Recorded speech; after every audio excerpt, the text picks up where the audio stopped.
Welcome back to Weekend Prime. We continue the conversation on the voice of religion with Reverend Dr. Alphonse Kanga, who's the Regional Chair, National Council of Churches in Kenya, that is NCCK, and Sheikh Ibrahim Lethome, who's a Muslim religious scholar. We are continuing with that conversation on what the religious leaders as well as religious institutions should do to, respond to the cries of the new generation that is trying to push for change, to push for a better Kenya. And Reverend, last week we saw, police walking hand in hand with goons. These are people that are supposed to, police are people that are supposed to protect, demonstrators as well as protesters. How are we supposed to have trust in the institutions that are supposed to safeguard the young people, yet those institutions are not doing the same? First of all, police have a responsibility to protect all of us. And if those people, what happened was quite unfortunate. And we expect somebody, the governor of Nairobi one day told us that let Nairobi work. When we saw that, we realized Nairobi is not working. And so we need to come back to our senses and say no to that. Again, the issue I mentioned, I said that the police must be independent. How can they be independent? If really the head of police gave that instruction, saw them doing, and those people are still hanging around, then it's unfortunate. Because if goons are there and they are being followed by police, what about those youth with the soda and water and their phone? Who is to protect them? Then we have missed the mark. Yes. And that's why we are saying, whereas we do this, police must provide security and police must be operate independent, and they must be seen to be independent because they protect me, they protect you, and they protect their own fellow police officers. Above all, the Constitution is for all of us. Who is number one? We, the people. Yes. We, the people. We rank first in the Constitution. Yes, definitely. It's all about we, the people. Sheikh, when you see, uniformed officers handling stolen property, and you see uniformed officers, shoot an unarmed person, from close range, does that, increase the anger that the youth have? Like we are supposed to, shape the country to move in a certain direction, but we are just retrogressing. Naturally, there are no two ways of looking at it. Yes. This is people who are supposed to protect the people of Kenya being criminals themselves. It is a very sad state of affairs. Very sad. And whoever is behind this actually is the worst enemy for this country. Because you see, why we allow police officers to exercise some element, some degree of force as they keep peace and order is because they are trained. They spend time in Kiganjo and other places to be trained on how to use this force and the limits. Now, you decide for whatever interest or for wisdom or lack of wisdom, or both, you decide you're going to collect people. I don't know when they were trained on how to handle those weapons. That day I drove through town I had forgotten that there is a demonstration, and actually I saw them, and all of them were new djembe. They were djembe handles, They were all new. And they must have been, they must have been bought by somebody. When you look at some of these boys wielding those rungus, they look drunk. Network imepotea wengine. Maybe they were high on something. They looked high on something. Now, the saddest part of it is that now you see a trained police officer who we spend taxpayers' money to take him to Kiganjo. We give him uniform. We give him the ammunition to protect us, walking hand in hand with these young people who are high on something. It is very sad. And if I was the leader of this country, I think that would have been the saddest day of my life, and I would have taken action immediately. And even now, we expect that that should not be repeated. And we are watching this, and we want to plead with anyone who is planning a repeat of that. Fear God. God is watching you, and the Lord will punish you, because the number of, you saw a lady whose phone was snatched in broad daylight. and the police were there watching. And these are people who have been unleashed on the streets to go and, I don't know, to protect, but to steal. They took advantage of that. And unfortunately, whoever mobilized them, I think he was not clever enough. Because actually they even exposed who was behind this in their stupor, and also to prove that they were high on something. They did not even... When they came back to senses. Yeah, that's how they were. So it's very unfortunate, it cannot be justified, and I want to take this opportunity and look at the eyes of our politicians. If you are planning to unleash goons on Kenyans, fear God. Ogopa Mwenyezi Mungu.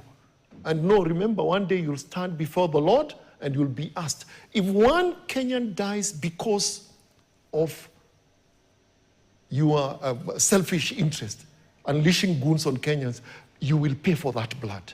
Fear God. Ogopa Mwenyezi Mungu, you politicians. Reverend, the trust between the young people still and the police is broken at the moment. That relationship is broken. I mean, what should the police do to restore this relationship? Because the police are part of the society. First of all, I wanted to say that you asked a question in the beginning, are we still where we were last year? The truth is we are not where we were. Because but you said there's hope. Yeah, there is hope. Yes. Why? Because even when you are planning, unless you are planning in heaven, but if you are planning here in a particular hall, by the time you finish planning, we are aware. And so what's my expectation between today, before Wednesday? Yes. I expect all of us to stand and address our teams. I expect from the head of state to all of us. I don't speak on his behalf, but I expect being our leader, being our parent in the country, to stand and tell us the way forward for Wednesday. I expect all the leadership, the ministers, the sheikhs, all of us will address our people and tell them, this is the way and no any other way. The planners, no. What can the police do to restore? First of all, you need to understand, the same police department, there are so many Gen Zs. Actually, there are more Gen Zs in the police department than our age mates. Most of our age mates in the police department, they are out. They are now civilians. And so, who are the police officers? Most of them are Gen Zs. So, what can be done for restoration? Restoration comes by education. We need to pick up the mantle and educate our young brothers and sisters who are police officers and come up with a restoration system where we all can talk together, can eat together. A genuine restoration structure that the police and these young people can meet.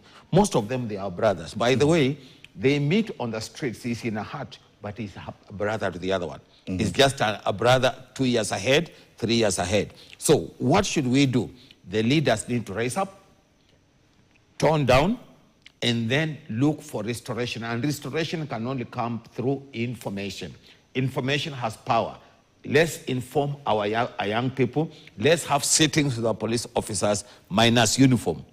Policing is, when in uniform, is a police officer, but at home is a brother. In uniform and following the rules, a police officer, but here is a brother. I wish you will know, like the police officers that are in trouble right now, those that are going to court, their parents, their brothers and sisters, they are crying like anybody else. They are so worried for them. The OCS Central, the young men, all that are involved in that, every family members are regretting. They are crying more than them. So there is nothing like the police officer is there. It is, the name police is there on his head, but the mind, the body is a brother and a sister. What do? Let's have a reconciliation meeting. Let's come up with the elites, come up with the educational material that will bring us together. Yeah. Yes, Sheikh, if you can add to that, the role religion is playing or can play to build this, aside from what Reverend has said, the role religion can play to, bridge that broken relationship when you talk about trust between the young people and the police. Yeah, remember, religion is about the well-being of society. God Almighty, our Creator, and who gave us this world. And I keep on saying, I am not a Kenyan by accident. I am a Kenyan by God's divine plan. We are all Kenyans by God's divine plan, and we are meant to be here. Yes. we have our duties and we have rights and duties in this country. Now, the role of religion, and this is why I really want to urge fellow religious leaders. Let us revisit the role of religion, not only as a vehicle to take us there, heaven, but a vehicle to make this world a better place. So use religion to make Kenya a better place. How do we do that? Without discriminating anyone, where somebody is wrong, it doesn't matter what the position is, what the relationship between you and that person is. A person is wrong, tell them, with due respect, Mr. So-and-so, Officer so-and-so, you are wrong. As religious leaders, I think we need to say when something is right, we tell somebody this is right. When it is wrong, it is wrong. Again, religion is about enjoining what is good and forbidding what is evil. It doesn't matter who is perpetrating it. If it is evil, regardless of who is behind it. And that is the role of religion. So what we need to do is go back, and I call it the user's manual, because our Creator God has given us the user's manual. For the Christian, you have the Bible, that is your user's manual. I have the Quran. If you're a Jew, you have the Torah. Therein, you'll find the instructions, because God intended us to live in peace and enjoy the bounties that He has given us. He has given us the do's and don'ts. Yes. So we need to preach that. Finally, I want to say this. It is very simple. You are a media person. Yes. Play your role rightfully to ensure Kenya is peaceful. So as you give information to Kenyans, can you package it in a manner that will bring peace and cohesion? When you are preaching in your church, can you preach in a manner that will recognize we are diverse in this country, but united? Unity in diversity. As I preach in my mosque also, as I practice, if I'm a politician, as I exercise my duties as a politician, let not my utterances or my behavior be the reason why Kenyans are going to fight. And believe me, if each one of us plays their rightful role, then Kenya will be a very peaceful place, as it has been. And that's why we still have hope. Because of religion, we're not giving up. Because the Lord does not want us to give up. But we have to urge to Kenyans. And I want to take this opportunity to tell each one of us, beginning with myself, play your role well to ensure this country is peaceful. Religion is about the well-being of humanity. Sheikh, last week, the families of victims of the Gen Zs who lost their lives during the June 25th, 2024 demos came out saying, you know what, we have not, we've not gotten any compensation. If there was to be any compensation, we've not gotten any justice. And, we will be there on the 25th of June 2025 to protest because they feel it's justice that is delayed. Do you feel that they will ever get justice, the families of these victims? Okay. Whether or not they are going to get that justice, the question is, should they get justice? The answer is yes. Should any Kenyan lose their lives? The answer is no. And if they lose, the law is there. They're supposed to be compensated. Okay? Even when somebody is killed by animals, let alone, animals don't think, they act on instinct. People are compensated. What about when people are killed by human beings who are trained? There's even more reason why they should be compensated. And this is where now you find the problem is when we shelve our laws and we now act on our own emotions and our own instinct and we forget about the law. We follow our desires and whims. That's the problem. They should get their rights. Whether they're going to get it or not, but we should all support them in getting their rights. Today, it is the son of that lady who was crying yesterday. Tomorrow it could be my son. No Kenyan should lose their lives. In the Quran we are told that God has said, whoever destroys one life is like he has destroyed the whole of humanity. And whoever saves a life is like you have saved the whole of humanity. So I think that should be the spirit. And those who are charged with the responsibility of ensuring that if anybody loses their life wrongly, they should be compensated. They should take up their responsibilities and ensure, that is the judiciary, the DPP, and those people in our criminal justice system, they should make sure these people are compensated. Because what happens if they are not compensated? They feel bitter. They will feel bitter.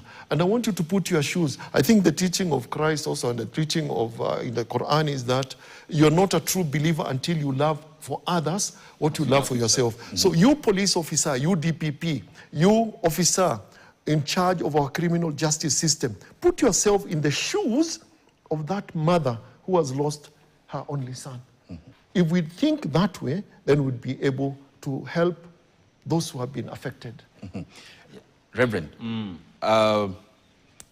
as religious leaders, have you done enough to question, rather to challenge questionable leadership in this country? We have spoken not once, not twice, and we have put it clear. As religious leaders, there is one truth that we cannot go around it. Truth and justice are the stepping stone towards peace. Yes. You cannot stand here and tell us about peace, peace, peace when there is no truth and justice. And those are elements of the holy books. And not only that, as religious leaders, I said one of our key role is moderate. What we moderate, we do mediation, we call for dialogue, and even now we are still saying, even those who are disagreeing, those who are writing those things because there is something they feel they have not met. Yes. If they approach religious leaders will take responsibility for mediation, will take responsibility for dialogue, so that we can dialogue both sides. Not once we have done what we call shadow diplomacy. Religious leaders are ready for shadow diplomacy, both sides. Even to those, the politician, our brothers in the political field, both the opposition and those in government. They are one and the other. There is nobody who is better than the other. They are all serving wananchi. But we as religious people, we are saying, if you, the politicians, you, the opposition, you think you'll use these children to meet your need, we can tell you, you are wrong. And if you, in government, you think you are going to use the situation now so that you can succeed, that's not going to succeed. And so what do? Let's emphasize on truth and justice so that that will give birth to peace. And after Wednesday, Kenya will still be there. Kenya will still be our country. Kenya will still be our home. And nobody should cry after Wednesday. As we wrap up this, Sheikh, the protests are still on Wednesday. Of course, even as we remember the fallen youth that died on 25th June 2024. What is your call to action, not forgetting that no compensation has been done to any families of the victims? I think my message is this. The end should not justify the means. You have a right, pursue that right. But that doesn't mean you pursue your right using whatever means, even if it means causing more destruction. So let the Gen Zs demonstrate peacefully. Let their voices be heard. Let them amplify what it is that they want to say. Yes. Let those who feel they have not been compensated look for justice. But as we are looking for justice, let us not forget. Let us not cause more destruction. And here, I'm informed by the teachings of our religion, which says, when there is an evil thing, then it should be removed. You should address something bad, remove it. But you do not do it by creating a bigger harm. By destroying the country, who are we punishing? Ourselves. By destroying other Kenyans' businesses, we are punishing ourselves. So let us pursue our rights, but do not overstep the limits. And for the police, the question is this: have we ever witnessed peaceful demonstrations elsewhere in the world? Yes. Is it possible? Yes. If others can have peaceful demonstrations, why not Kenyans? If we can be able to send police across the oceans to whatever country, I don't want to mention, Kenyans know which country you're talking about, to go and keep peace there. Come on. Charity begins at home, Reverend. They should start by keeping peace here in this country. Is it possible? Yes. Then Reverend. we pray Yes. and do what it is that we must do. Briefly, Reverend, your call to action on... I'll only say this. How did we get where we are? We got where we are because we are traveling on a number of fronts. Number one, we got where we are because of violence. We got where we are because of corruption. We got where we are because extrajudicial killings. We got where we are because of abductions. We got where we are because of misuse of taxes. Those things are the animals that are eating the country. And if we deal with those animals, not from the streets, but from our boardrooms, from our discussions, from our conviction, preach to one another, the country will do well. Wednesday will come and go. If you are thinking evil, please just stop it. Let's move on. We love our country and we have no any other country. God bless you all.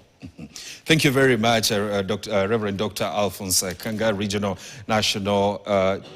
Chair, National Council of Churches, Kenya, NCCK, as well as Sheikh Ibrahim, who's a Muslim religious scholar, for coming to give us, the voice of religion in responding to the cries of the new generation that is pushing for change. And of course, they're calling for peace on Wednesday. They're calling for the demonstrators to be peaceful, and of course hopefully the message is home. So once more, let's take a look at what is on the newspaper tomorrow. That is the Standard on Thursday, exposed. That is a planned mayhem. In a chilling expose, the Standard uncovers messaging in WhatsApp groups run by government bloggers and officials, UDA Secretariat staff and parastatal chiefs, where they have been planning how to infiltrate a peaceful protest in the city, generating propaganda aimed at media houses to cause mayhem, with clear instructions to steal smartphones from protesters, to stop them from capturing images of the protest and police brutality. Make sure you grab yourself a copy of the Standard and get to read those stories on page 4 and 5, the Standard on Tuesday. And that is where we wrap up KTN Prime tonight. My name is Robinson Okenye. We had Pretty Janet on sign language. Have a good night.